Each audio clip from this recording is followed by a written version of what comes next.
बिस्मिल्लाहिर्रहमानिर्रहीम। अस्सलाम वालेकुम। आज 19 अप्रैल है और दिन है मंगल का। लेकिन इस वीडियो में बात करेंगे 18 अप्रैल बरोज़ सोमवार सुप्रीम कोर्ट ऑफ पाकिस्तान के 5 रुकनी बेंच ने जो कल समाअत की थी, जो 63A के हवाले से जो सदाकती रेफरेंस था कि जो भी डिफेक्शन करेगा, जो भी अपना ज़मीर बेचेगा, जो भी पार्टी से गद्दारी करेगा, जो भी पार्टी से बगावत करेगा, जो पार्टी के ख़िलाफ़ खड़ा होगा, उसकी सज़ा क्या होगी, नाअहली तायात होगी, वन टाइम होगी या क्या होगा, और क्या उसका वोट काउंट होगा नहीं होगा, ये सारी चीज़ें इस हवाले से जो रेफरेंस भेजा गया था कल। क्योंकि जिस वक्त ये रेफरेंस की समाअत थी, कल 1 बजे रेफरेंस की समाअत थी और उसी टाइम ही इमरान खान साहब के साथ मुलाकात थी हमारी, 12:30 बजे वहाँ पहुँचना था बनी गाला। तो मैं तो कल शरीक नहीं हो सका था समाअत में, लेकिन आबिद अली रहीम साहब जो कि सीनियर सहाफ़ी हैं, हमारे उस्ताद भी हैं, उन्होंने कल इस समाअत को कवर किया और उन्होंने ये मुझे सारी ख़बर जो है वो भेजी। तो ये मैं उनकी ख़बर से आपको बता रहा हूँ और इससे ज़रा आपको अंदाज़ा होगा कि कल जो रिमार्क्स आए उनका बैकग्राउंड क्या था, तनाजुर क्या था। जो इमरान खान साहब ने शिकवा किया, उसका जो जवाब आया, वो जवाब किस हद तक इत्मीनान बख्श है नहीं है, वो ज़ाहिर फैसला आपने करना है। 5 रुकनी ये बेंच है। उमरता बंदयाल साहब चीफ जस्टिस पाकिस्तान इसकी सदारत कर रहे हैं, इसकी सरबराही कर रहे हैं, जबकि इजाज़ुल एहसन साहब, मुनीब अख्तर साहब, मज़हर अली अखिल साहब और जमाल खान मंदोखेल साहब इस बेंच का हिस्सा हैं। ये कल जो है 1:10 पर समाअत शुरू हुई, 3:12 तक ये समाअत रही और कमरा अदालत में आबिद अली रहीम साहब ने जिस तरह रिपोर्ट किया है कि ज़्यादा रश नहीं था और तहरीक इंसाफ की जानिब से शामिल मुतकुरैशी और फैसल जावेद खान जो हैं वो कमरा अदालत में मौजूद रहे। इसके बाद जैसे समाअत का आगाज़ हुआ तो additional attorney general Aamir Rahman ने पेश होकर मौक़िफ़ अपनाया कि अभी तक नए अटारनी जनरल की तैनाती नहीं हो सकी। इसी वजह से गुज़िश्ता हफ्ते भी इल्तवा की दरख्वास्त दी थी। अब भी वही सूरत हाल है। अगर अदालत मुनासिब समझे तो नए अटारनी जनरल की तैनाती का इंतज़ार कर लिया जाए, क्योंकि 3-4 रोज़ में नए अटारनी जनरल की तैनाती का इम्कान है। जिस पर चीफ जस्टिस ने कहा कि सदारती रेफरेंस में अटारनी जनरल के दलाइल मुकम्मल हो गए थे, यानी खालिद जावेद खान साहब के दलाइल मुकम्मल हो गए थे। नए अटारनी जनरल ने कोई मौक़िफ़ देना होगा तो वो बाद में दे देंगे। मुस्लिम लीग नून के वकील मखदूम अली खान ने भी दलाइल मुकम्मल कर ली हैं। अदालत चाहती है कि सदारती रेफरेंस को चलाना चाहिए। इस मामले में एक दरख्वास्त तहरीक इंसाफ के चेयरमैन इमरान खान ने भी दायर किया है। इस दौरान वकील बाबर अवान ने इस्तदा की कि तहरीक इंसाफ की दरख्वास्त पर फ्रीकैन को नोटिस कर दें, जिस पर चीफ जस्टिस ने कहा कि दरख्वास्त जिस इशू से मुतल्लिक है उस पर अदालत में बात हो रही है, पहले से हो रही है। जिनको नोटिस करने हैं वो तमाम फ्रीकैन अदालत में पहले से मौजूद हैं। यह आइनी बहस का मुकदमा है। चीफ जस्टिस ने कहा कि सदारती रेफरेंस आया है, उस पर समाअत को आगे चलाएंगे। इस दौरान एडवोकेट जनरल इस्लामाबाद न्याजुल्लाह नियाजी ने उन्होंने दलाइल का आगाज़ किया। उन्होंने पनामा केस में सुप्रीम कोर्ट के फैसले का हवाला देकर कहा कि फ़ैसले में जस्टिस अज़मत सईद शेख की राय बिल्कुल वाज़ेह है। उन्होंने मौक़िफ़ अपनाया है कि वोट जो है पार्टी की अमानत होता है। ये न्याजुल्लाह नियाज़ी ने आगे फिर मौक़िफ़ अपनाया कि वोट पार्टी की अमानत होता है, पैसे लेकर ज़मीर नहीं बेचा जा सकता। अगर किसी का ज़मीर जागता है तो उसे रुकनियत से मुस्ताफ़ी होकर आवाम के पास जाना चाहिए। वोट पार्टी का होता है, इसलिए उम्मीदवार पार्टी पॉलिसी के मुताबिक वोट देने का पाबंद है। ये वो सारी बात कर रहे हैं उन मुनहरिफ फ़राकीन के हवाले से जिन्होंने ज़मीर बेचा, जिन्होंने जो है वो अपोजिशन उस वक्त की जो थी उसके साथ मिलकर और इमरान खान की हुकूमत गिराई। न्याजुल्लाह नियाज़ी कहते हैं कि आज जिस तरह का सियासी इस्तेकाम है, हर वोटर अदालत की तरफ देख रहा है। एडवोकेट जनरल इस्लामाबाद ने मज़ीद कहा कि करोड़ों रुपए लेने वाला कानून साजी कैसे कर सकता है। ऐसे तो पैसे देकर अरकान असम्बली से मुल्क मुखालिफ कानून साजी भी कराई जा सकती है कि जिस तरह से ये कर रहे हैं पैसे लेकर सिंध हाउस में जो कुछ हुआ, ये तो कल को कोई भी पैसे देकर पाकिस्तान के ख़िलाफ़ कानून साजी जो है वो करवा सकता है। एडवोकेट जनरल का मज़ीद कहना था कि इस्लामाबाद और पंजाब में जो हालात हैं वो सबके सामने हैं। उन्होंने कहा कि तमाम स्टेक होल्डर्स अदालत की जानिब देख रहे हैं। ये अमल छांगा मांगे से शुरू हुआ, मरी में लोगों को ले जाया गया, अब तो मुनहरिफ अरकान अवाम में भी नहीं जा सकते। इस दौरान जस्टिस जमाल खान मंदोखेल ने कहा कि कुछ लोग चाहते हैं इनहराफ की इजाज़त हो, कुछ चाहते हैं ना हो। यानी जो उस वक्त की अपोजिशन है, अब हुकूमत वो कहते हैं इनहराफ की इजाज़त होनी चाहिए, ज़मीर फरोशी की इजाज़त होनी चाहिए, पार्टी से बगावत की इजाज़त होनी चाहिए, जबकि कुछ लोग कहते हैं कि नहीं होनी चाहिए। आजकल आसान तरीका है, ये जमाल खान मंदोखेल कह रहे हैं, जस्टिस जमाल खान मंदोखेल साहब कहते हैं आजकल आसान तरीका है 10,000 बंदे जमा करो, कहो कि मैं नहीं मानता। जस्टिस जमाल खान का कहना था कि इसमें कोई दो राय नहीं कि वोट बेचना बिल्कुल गलत है। पार्लियामेंट ने 3 बार तरमीम की, लेकिन इस आर्टिकल में तब्दीली का काम नहीं किया, तो हम क्यों करें। यानी जब पार्लियामेंट ने आइन में तरमीम की तो ये आर्टिकल मौजूद था, ये 63 है, जब इस वक्त जिस फॉर्म में है, जिस हालत में है, उसके बाद 3 बार आइन में तरमीम हुई, तो उन तरमीम में लिख दिया जाता कि नाअहली तायात होगी या 5 साल के लिए होगी। जब आइन ने नहीं लिखा, आइन साज़ों ने नहीं लिखा, तो फिर हम क्यों इसमें लिखें। अगर हम ऐसा करेंगे तो आधे लोग कल को खिलाफ हो जाएंगे। जमाल खान मंदोखेल साहब कह रहे हैं पार्लियामान ने आइन के आर्टिकल 63A में ताहयात नाअहली का वाज़े नहीं लिखा। जस्टिस जमाल खान मंदोखेल का कहना था कि पार्लियामेंट ने यह जानबूझकर नहीं लिखा या गलती से नहीं लिखा गया।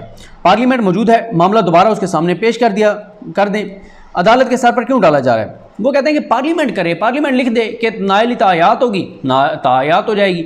अच्छा, एडवोकेट जनरल ने जवाब दिया कि आइन की तशरीह करना अदालत का ही काम है। हम चाहते हैं कि आइन के आर्टिकल 63A के तहत तायात नायली होनी चाहिए। सेनेट इलेक्शन के बाद भी वोटों की खरीदो फरोख्त हो रही है। जस्टिस जमाल खान मुंतखिल ने कहा कि पार्लियामेंट को खुद तरमीम करने दें। चीफ जस्टिस उमरता बंदियाल ने कहा कि 10 से 15,000 लोग जमा करके अदालती फैसले पर तनकीद करें तो हम क्यों फैसले दें? हम इस अदालत के फैसलों का एहतराम चाहते हैं। अदालत अपना आइनी काम सरअंजाम देती है। कौमी लीडर्स को अदालती फैसलों का दिफा करना चाहिए। आइनी तहफ़्फ़ुज़ पर गालियाँ पड़ती हैं, लेकिन गालियों के बावजूद अपना काम करते रहेंगे। अदालत क्यों आपके सियासी मामलात पर पड़े? चीफ जस्टिस ने कहा कि पार्लिमानी जमहूरियत की एक बुनियाद सियासी जमात है। सियासी जमातों को 4 सूरतों में आर्टिकल 63 जो है वो तहफ़्फ़ुज़ देता है, तहफ़्फ़ुज़ दिया गया। यानी उसमें ये है ना कि आप वज़ीर-ए-आज़म के ऊपर पार्टी से बगावत नहीं कर सकते, वज़ीर-ए-आला की वोटिंग के ऊपर नहीं कर सकते, आइनी तरमीम के ऊपर नहीं कर सकते, और बजट के ऊपर जो है वो नहीं कर सकते, और अदम एतमाद के ऊपर भी आप डिफेक्ट नहीं कर सकते। उसके बाद उमरता बंदियाल साहब कहते हैं कि ज़ियाउल हक़ ने पार्टी से इनहराफ पर पाबंदी की शिक आइन से निकाल दी थी। हॉर्स ट्रेडिंग पर फैसले आए तो 1998 में आइन में तरमीम की गई। उमरता बंदियाल, चीफ जस्टिस उमरता बंदियाल का कहना था कि 2010 में 18वीं तरमीम के ज़रिए आर्टिकल 63A शामिल किया गया। आइन की खिलाफवर्जी छोटी बात नहीं है। कई लोग आइन की खिलाफवर्जी पर आर्टिकल 6 पर चले जाते हैं। आर्टिकल 63A की खिलाफवर्जी पर आर्टिकल 6 का केस नहीं बनता। सदारती रेफरेंस के मुताबिक मुनहरिफ अरकान पर आर्टिकल 62(1) का इतलाक होना चाहिए। यानी सदर ने जो रेफरेंस भेजा उसमें यह है कि ताहयात नायली होनी चाहिए। जो भी डिफेक्शन करे, पार्टी के खिलाफ जाए, बगावत करे, इस तरह से इन 4 चीज़ों पर उसके ऊपर ताहयात नायली होनी चाहिए। चीफ जस्टिस ने कहा कि अदालत ये तयन करेगी कि आइन से इनहराफ का क्या नतीजा होगा। आइन की खिलाफवर्जी करने वाला या तो अपनी खुशी पर जाएगा या कीमत अदा करनी होगी। देखें, वो यही कह रहे हैं कि इस पे हमने फैसला करना है कि जो नायली होगी वो ताहयात होगी, वन टाइम होगी, क्या होगा। इस हवाले से उन्होंने कहा कि हमने जो है वो फैसला करना है। एडवोकेट जनरल ने मौक़िफ़ अपनाया कि पार्टी से इनहराफ रुकन असम्बली के हलफ की खिलाफवर्जी है। जस्टिस जमाल खान मुंतखिल का कहना था कि आइन के आर्टिकल 63A के ज़रिए ताहयात नायली हुई तो आर्टिकल 95 की क्या अहमियत रह जाएगी। यानी अगर जो है वो नायली आप कहें कि जी ताहयात होगी तो फिर 95 तो जो तहरीक अदम एतमाद है वज़ीर-ए-आज़म के ख़िलाफ़, उसके ऊपर फिर तो अमल दरामद ही नहीं हो सकता। फिर तो कभी कोई वोट दे ही नहीं सकता वज़ीर-ए-आज़म की जो अदम एतमाद की तहरीक है, कि जब उसे पता होगा कि अगर मैं डिफेक्ट करूँगा अपने ज़मीर के ऊपर, मैं जो है वो वोट डालूँगा तो मेरी डिफेक्शन हो जाएगी। उसके बाद एडवोकेट जनरल ने कहा कि आर्टिकल 95 का सवाल अभी अदालत के सामने नहीं है। जस्टिस जमाल खान मुंतखिल ने सवाल किया कि क्या अदालत अपनी तरफ से ताहयात नायली शामिल कर सकती है। एडवोकेट जनरल ने जवाब दिया कि आइन के आर्टिकल 62(1)F की तशरीह में अदालत ताहयात नायली करार दे चुकी है। वो कहते हैं कि वहाँ पे भी तो यही हुआ, आइन में नहीं लिखा हुआ था कि 62(1)F के तहत नायली ताहयात होगी, तो वहाँ पर भी तो आपने ताहयात नायली की। एडवोकेट जनरल इस्लामाबाद के दलाइल मुकम्मल हुए तो तहरीक इंसाफ के वकील बाबर रहमान ने दलाइल का आगाज़ करते हुए कहा कि पाकिस्तान तहरीक इंसाफ की दरख्वास्त का मेमो देख लें। बाबर रहमान ने मज़ाहन कहा कि दरख्वास्त का मेमो गेट से तल्लुक़ नहीं। जस्टिस जमाल खान मुंतखिल ने कहा कि अब गेट बंद करना होगा। बाबर रहमान ने जवाब दिया कि गेट बंद करने का मौका था लेकिन ज़ाया कर दिया गया। बाबर रहमान ने दलाइल जारी रखते हुए कहा कि इस वक्त सिर्फ वज़ीर-ए-आज़म हैं, यानी शहबाज शरीफ हैं, वज़ीर-ए-आज़म हैं, काबीना नहीं है। मुल्क में 8 दिन से कोई हुकूमत नहीं है, ना अटॉर्नी जनरल है, ना वफाकी वज़ीर कानून है। हुकूमत की जानिब से कौन दिफा करेगा।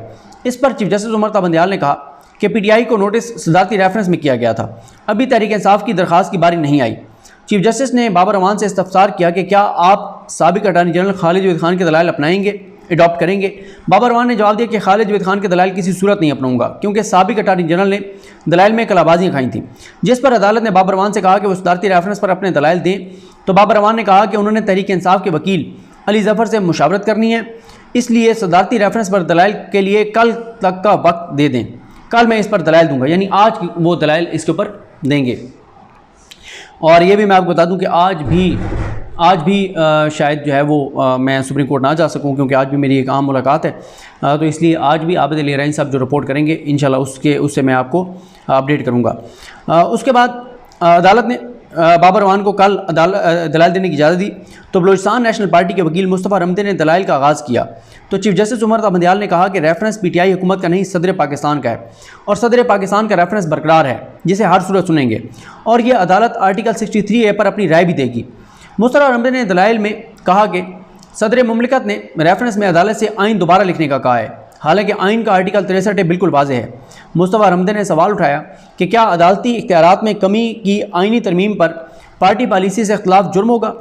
यानी वो कह रहे हैं कि अगर कल को कोई पार्टी आइनी तरमीम ले आती है कि हमने जो सुप्रीम कोर्ट के इख्तियारात हैं उसको कम करना है, तो अगर कोई रुकन कहता है कि मैं इस पर वोट नहीं दे सकता क्योंकि ये तो सुप्रीम कोर्ट के इख्तियारात में मुदाखलत है, तो क्या उसके ऊपर डिफेक्शन लगा दी जाएगी।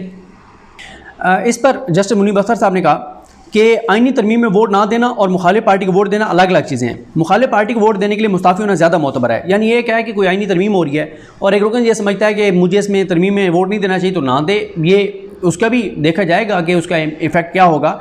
लेकिन एक है कि वोट ना देना और एक है कि मुखालिफ पार्टी को वोट दे देना, तो ये दो मुख्तलिफ चीज़ें हैं।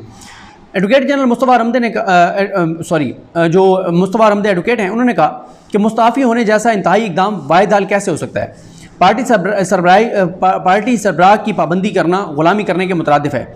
इस पर जस्टिस मुनीब अख्तर ने कहा कि ऐसी बात से आप पार्लिमानी जमहूरियत की नफ़ी कर रहे हैं। पार्लिमानी पार्टी के फैसले से इख्तिलाफ है तो अलग हो जाएंगे। ज़िमनी इलेक्शन आज़ादी हैसियत से लड़ कर वापस आया जा सकता है। तो जस्टिस इजाज़ुल हसन ने कहा कि जिसे आइन ने मुनहरिफ करार दिया है, आप उसे मुअज़्ज़ज़ कैसे बना रहे हैं।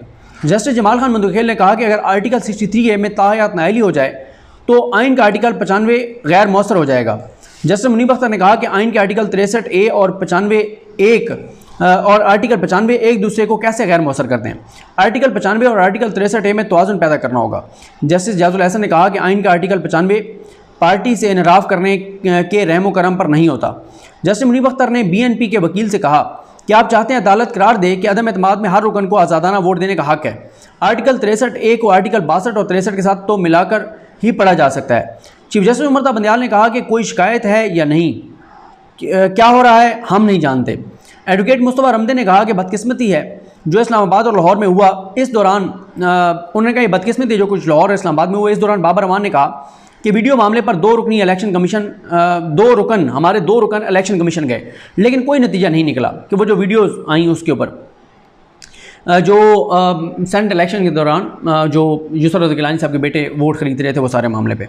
चीफ जस्टिस उमर बंदियाल ने कहा कि बाबर रहमान ने जो बात की है इससे लगता है कि उनकी जमात तहरीक इंसाफ भी संजीदा नहीं है। आज खुद नोटिस केस के हवाले से सुप्रीम कोर्ट ने पैरामीटर्स तय कर दिए हैं। बाबर रहमान साहब, हमें मायूसी हुई कि आपकी जमात ने इलेक्शन कमीशन में दरख्वास्त देते हुए सुप्रीम कोर्ट के फैसले के मुताबिक अमल नहीं किया। इस पर बाबर रहमान ने वजाहत की कि सेनेट के इंतखाबात में दो जमातों के वोट खरीद हुए। अब्दुल हफीज़ शेख को शिकस्त वोट बिकने से हुई और चेयरमैन सेनेट के इलेक्शन में भी सब ने देखा क्या हुआ। शफाफ इंतखाबात इलेक्शन कमीशन की जिम्मेदारी है। चेयरमैन सेनेट के इलेक्शन के वक्त PTI ने इलेक्शन कमीशन में दरख्वास्त दी। इस दौरान चीफ जस्टिस ने रिमार्क्स में कहा कि मैं कोई शिकायत नहीं कर रहा, सियासी जमातों से दरख्वास्त कर रहा हूँ कि पार्लिमानी जमहूरियत का दिफा करें। जस्टिस जमाल खान मंदखेल ने कहा कि रेफरेंस से लगता है कि आइन में नुक्स नहीं, नुक्स हम में है। एडवोकेट जनरल मुस्तफ़ा रमदे ने सोशल मीडिया पर अदलिया मुखालिफ मुहिम का जिक्र किया तो चीफ जस्टिस उमर बंदियाल ने कहा कि सोशल मीडिया पर जो चल रहा है उसकी परवाह नहीं, हम आइन के मुहाफिज हैं। ये 24 घंटे काम करने वाली अदालत है, किसी को इस पर उंगली उठाने की ज़रूरत नहीं। वो कह रहे हैं कि सुप्रीम कोर्ट 24 घंटे काम करती है, तो यानी एक तरह से उन्होंने जवाब दिया जो इमरान खान साहब कह रहे हैं, जो तासुर मिला कि इमरान खान जो कह रहे हैं कि रात को अदालत क्यों खुली उसके हवाले से। BNP के वकील ने कहा कि जिस रेफरेंस में ऑडियो वीडियो का जिक्र किया गया है उस पर हुकूमत ने खुद कुछ नहीं किया। बलूचिस्तान में हुकूमत तब्दील हुई, वफाक ने कुछ नहीं किया। इस्लामाबाद और पंजाब में जो हुआ वो भी अदालत के सामने है। बाबर रहमान ने कहा कि सेनेट इलेक्शन में ऑडियो वीडियो सबूत लेकर हमारे 2 मेंबरान असम्बली इलेक्शन कमीशन गए। चीफ जस्टिस ने कहा कि आपके 2 अरकान असम्बली इलेक्शन कमीशन गए लेकिन आपकी जमात नहीं गई। चीफ जस्टिस का बाबर रहमान से मुकालमे में कहना था कि माजरत के साथ ये कह रहा हूँ कि आपकी जमात वीडियो मामले पर संजीदा नहीं थी। चीफ जस्टिस ने कहा कि हमें कहा जाता है कि आज खुद नोटिस लें। अब सुप्रीम कोर्ट आज खुद नोटिस लिए जाने के तरीकाकार तय कर चुकी है। वकील मुस्तफ़ा रमदे ने दलाइल में कहा कि अदालत को सियासी मामलात में दखल अंदाजी का कहा जा रहा है। चीफ जस्टिस ने कहा कि यह पार्टी सरबराह का इख्तियार है कि मुनहरिफ रुकन के खिलाफ कार्रवाई करे। मुमकिन है कि पार्टी सरबराह कोई कार्रवाई ना करे और यह भी मुमकिन है कि इनहराफ करने वाला अपने अमल की वजाहत दे। वकील मुस्तफ़ा रमदे का कहना था कि अदालत को मफरूज़ों की बुनियाद पर गैर ज़रूरी तौर पर सियासी अमल में धकेला गया है। जस्टिस मुनीब अख्तर ने कहा कि पार्लिमानी जमहूरियत का हुस्न ही अक्सरियत होती है। इस दौरान एक और दरखास्त गुजार वकील एहसन इरफान ने दलाइल का आगाज़ किया तो जस्टिस जमाल खान मंदखेल ने सवाल किया कि अगर कोई मुनहरिफ रुकन अपने अमल की वजाहत कर दे तो फिर क्या होगा। वकील एहसन इरफान ने जवाब दिया कि वजाहत कर देगा तो फिर कार्रवाई नहीं होगी, क्योंकि आइन के मुताबिक मेंबर के पास पार्टी से इनहराफ के खिलाफ वजाहत के लिए 3 फोरम हैं। वकील एहसन इरफान के दलाइल ख़त्म होने हुए तो अदालत ने सदारती रेफरेंस की समाअत कल, यानी कल ये खबर थी, तो आज तक जो है वो मुलतवी कर दी और आज जो है वो बाबर अमान साहब जो हैं वो दलाइल देंगे। ये समाअत का मुकम्मल अहवाल है। आज जो होगा वो आबिद अली ईरानी साहब जब रिपोर्ट करेंगे तो उस पर बात करेंगे। मुझे अपनी दुआ में याद रखें। अल्लाह करीम हम सब का आमीन आसरो। अल्लाह हाफ़िज़।